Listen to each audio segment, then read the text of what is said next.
What's going on, guys? Welcome back to another episode of Lockdown Coverage. If you guys are new to the channel, my name's Daniel. On today's episode, I'm discussing your Miami Dolphins and, of course, my Miami Dolphins. And I know most of you guys, if not all, woke up with a big smile on your guys' faces because the Dolphins pulled up a big victory against the New York Jets yesterday. And particularly, I'm going to get into that and the game plan and who played really well and where we need improvements in. And secondly, I will be discussing the outcome that did happen yesterday with the 5th overall pick making his debut, Tua Tagovailoa. Yes, the leading jersey seller in the NFL. Yes, the franchise quarterback that the Dolphins will be calling for the next 15 years.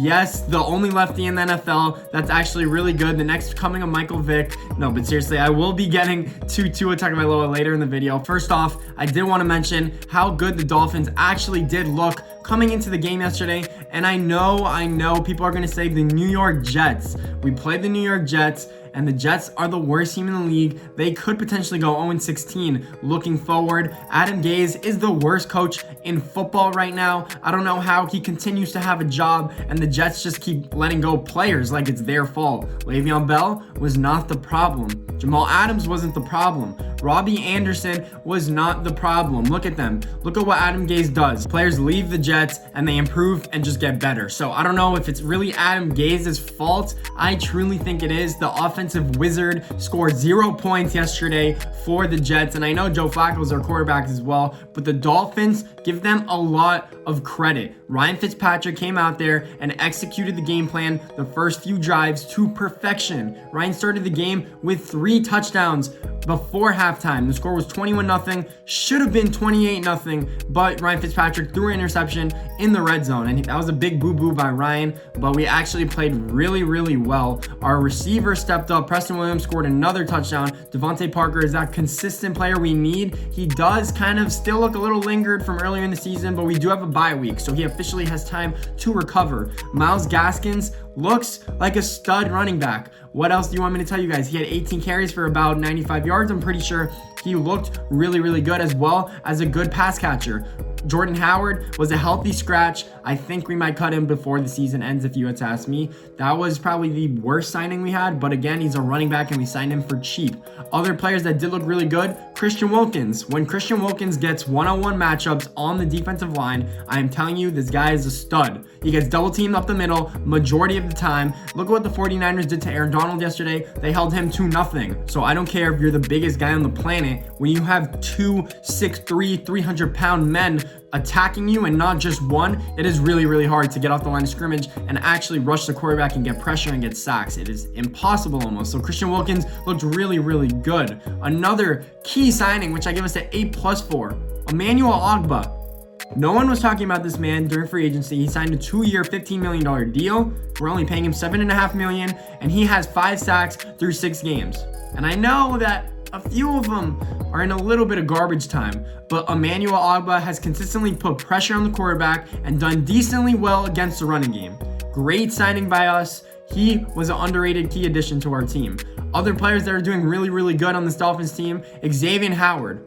4 interceptions in how many games? 4 games. Xavier Howard is back to form, and I don't know what it is. Byron Jones clearly makes his defense way better, and obviously Noah Benogany not playing and Nick Needham getting the slot cornerback position does also help. And Noah is still going to be a really good player in my opinion, but he's the youngest player in the NFL, so give him time to develop in practice, and he still gets some snaps because we've been blowing teams out the past few weeks, so I think his development will be key in the future for us. But for now, Byron Jones looks like a stud, and just because he doesn't get interceptions, he doesn't get enough credit in my opinion, but Xavier Howard is getting that credit, because who are you going to throw to if you're the other team? And you think that Xavier Howard coming off an injury the past few years isn't the same player, but he's proving that he still deserves that big contract we gave him last year, and he has 4 interceptions in 4 games. He's a stud. He leads the NFL in that category. Other key players, Eric Rowe, not getting any credit. A safety now that was a converted corner. and he's playing amazing guarding tight ends. That is his job. That is his key on the defense. And look at what we're doing when we play good defense and everyone's playing in their role. We get pressure on the quarterback, we play good man-to-man coverage, and we hold the Jets to 0 points. That is the first shutout the Dolphins have actually had against any particular team since 2014 against the Chargers. And I was at that game in 2014. I remember it was a cold, beautiful winter afternoon, and Phillip Rivers was held to 0 points on the Chargers. And Ryan Tannehill had a fantastic game. I clearly always remember that game. But in other news, Tua Tagovailoa made his NFL debut. And I know Brian Flores is going to get questions. Why didn't you put him in earlier? Why didn't you play him earlier in the game when you guys were up 24-0 and it was 9-minute mark in the fourth quarter? Don't you want him to get a few more throws in, a few more plays?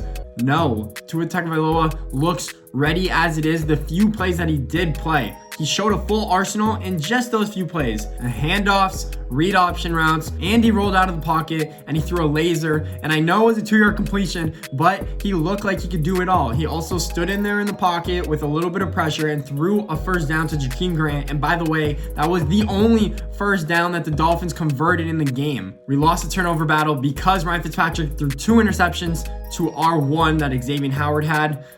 And we had 1 third down conversion. Usually a team wouldn't be up 24-0 if that was the case. And it's so funny to say so because the Jets are just really that bad. And the Jets might as well be taking for Trevor Lawrence because that's really all the hope they're going to get. And I know Trevor Lawrence is one of the greatest prospects ever seen to walk the planet. So obviously that's a lot of excitement. But the Jets right now are super dysfunctional. And the Dolphins came up with a good win. We executed our game plan just like we did against San Francisco. And look at what happens when you execute early and often. It doesn't matter that you don't perform in the second half because you're up so early. There is no pressure on your offense to put up points on the board. We ran the ball. We wasted clock. Even though Ryan Fitzpatrick had 2 interceptions, we still played really, really well and stout defense. That is what we need to do game in and game out. And it looks like we actually found the formula to winning football. Now the Dolphins go into the bye with a few injuries.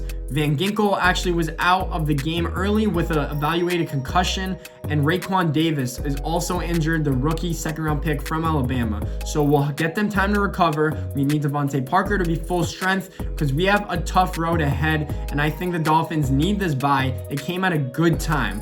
Tua Tagovailoa, again, is taking all the credit and all the hype. I don't know if you guys saw, but he actually stood where the drive ended after the game in his full uniform, full pads. He said he was FaceTiming his parents because his parents usually do come to all of his games, but they were not able to be there in attendance. And Tua Tagovailoa is giving us all hope, and this Dolphins team looks good. And I was going to get to the point of should Tua actually play after the bye week? Why would you put him in and take countless reps if he wasn't going to see any actions throughout the rest of the season? And I know it's just to get his feet wet because he hasn't played and he had a hip injury, but it kind of makes no sense. If I had to guess, and Ryan Fitzpatrick did not put up any particularly good numbers against any particularly good team, I think that Brian Flores will be ready to put in Tua Tagovailoa based off what he saw today. So that is a good indicator that Tua looks healthy and he looks to have a little bit at least command of this offense. So we'll see what happens after the bye. We do play the Rams. I don't know if that's the defense you want Tua to go up against in his first start